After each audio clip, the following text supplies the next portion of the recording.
Hi all, welcome to job movie world. The lost bus പടം കണ്ടു. A gripping wildfire movie. നല്ല ഒരു survival പടം. അതായത് വൈൽഡ് ഫയർ കാട്ടുതീയിൽ പെട്ടിട്ടുള്ള റിയൽ ഇവന്റിനെ ബേസ് ചെയ്തിട്ട് വന്നിട്ടുള്ള പടം. അമേരിക്കയിൽ ഉണ്ടായിട്ടുള്ള 2018 വൈൽഡ് ഫയറിനെ ബേസ് ചെയ്തിട്ട് one towns to struggle to survive American wildfire എന്ന ലിസി ജോൺസിന്റെ ബുക്കിനെ ബേസ് ചെയ്തിട്ട് പോൾ ഗ്രീൻഗ്രാസും ബ്രാഡും കൂടി സ്ക്രീൻ പ്ലേ ചെയ്ത് ഡയറക്ട് ചെയ്തിട്ടുള്ള പടമാണ് ലോസ്റ്റ് ബസ്.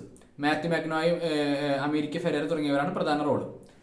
എന്താ പറയുക, നമുക്ക് വളരെ ഫീൽ ആവുന്ന, വളരെ ഇന്റൻസ് ആയിട്ടുള്ള, വളരെ റിയലിസ്റ്റിക് ആയിട്ട് എടുത്തിട്ടുള്ള ഒരു സർവൈവൽ പടമാണ് ലോസ്റ്റ് ബസ്.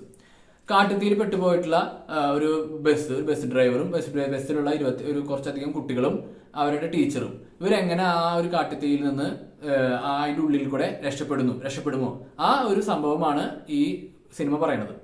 ഒപ്പം തന്നെ ആ കാലിഫോർണിയയുടെ ഈ വൈൽഡ് ഫയർ വലിയ ദുരന്തം ഉണ്ടായിട്ടുള്ള വൈൽഡ് ഫയർ ആണ്. അപ്പൊ അതിന്റെ കുറെ ഇമേജസും വിഷ്വൽസും ഇവരിങ്ങനെ കാണിക്കുന്നുണ്ട്. പക്ഷെ മെയിൻ ഫോക്കസ് എന്ന് പറയുന്നത് ഈ ബസ്സും ഈ ബസ്സിന്റെ ഉള്ളിലെ കുട്ടികളും ഈ ഡ്രൈവറും ഈ ടീച്ചറുമാണ്.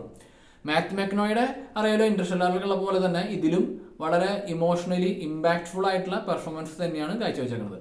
അമേരിക്ക ഫെരാരിയും അത്യാവശ്യം നല്ല അഭിനയമാണ് വെച്ചേക്കുന്നത്. ഇവരുടെ ആ ഒരു എനർജറ്റിക് അല്ല, ഇവരുടെ ആ ഒരു ഏണസ്റ്റ് ആയിട്ടുള്ള, വളരെ എന്താ പറയുക, കമ്മിറ്റഡ് ആയിട്ടുള്ള ആ പെർഫോമൻസും ഗ്രാൻഡ് മേക്കിംഗ് പറഞ്ഞേ പറ്റൂ.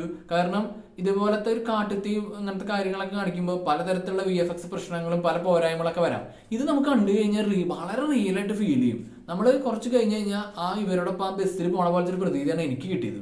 കാരണം അങ്ങനത്തെ ഒരു മേക്കിംഗ് ആണ്, ക്യാമറ വർക്കാണ്, ലൈറ്റിങ്, പിന്നെ എന്താ പറയുക, സെറ്റ് ഇട്ടേക്കണതും എല്ലാം കൊണ്ടും ടെക്നിക്കൽ ബ്രില്യൻസ് വളരെയധികം ഒത്തു വന്നിട്ടുണ്ട്. പിന്നെ ഈ പറഞ്ഞ പോലെ ഇവരുടെ പെർഫോമൻസ്, കാരണം പല രംഗങ്ങളും ചിലപ്പോൾ പാളിപ്പോവാകുന്ന രംഗങ്ങളടക്കം മാത്യു മാക്നോയുടെ ആ ഒരു കമ്മിറ്റഡ് ആയിട്ടുള്ള ആ ഒരു പവർഫുൾ ആ ഒരു പെർഫോമൻസ് കാരണം നമ്മളിങ്ങനെ ഇരുന്ന് പോകും.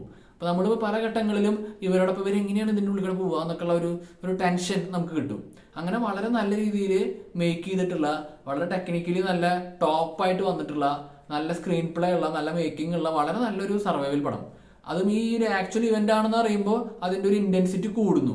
അങ്ങനെ നമുക്ക് ഇങ്ങനത്തെ സർവൈവൽ പടങ്ങൾ കാണാൻ ഇഷ്ടപ്പെടുന്നവര് എന്തായാലും കണ്ടിരിക്കേണ്ട ഒരു മസ്റ്റ് വാച്ച് ആയിട്ടുള്ള പടമായിട്ടാണ് എനിക്ക് അനുഭവപ്പെട്ടത്. അപ്പൊ ഇത് കണ്ടു നോക്കുക. ആദ്യമേ പറഞ്ഞ പോലെ ആപ്പിൾ TV ഇത് അവൈലബിൾ ആണ്. അപ്പൊ അതെടുത്ത് കാണുക. നിങ്ങളുടെ അഭിപ്രായം എന്ത് തന്നെയായാലും എന്റെ കമന്റ് സെക്ഷനിൽ പങ്കുവയ്ക്കുക. ഇപ്പൊ വീഡിയോ ഇഷ്ടപ്പെട്ടെങ്കിൽ ലൈക്ക് അടിക്കുക, കമന്റ് അടിക്കുക, സബ്സ്ക്രൈബ് ചെയ്യുക, ഷെയർ ചെയ്യുക.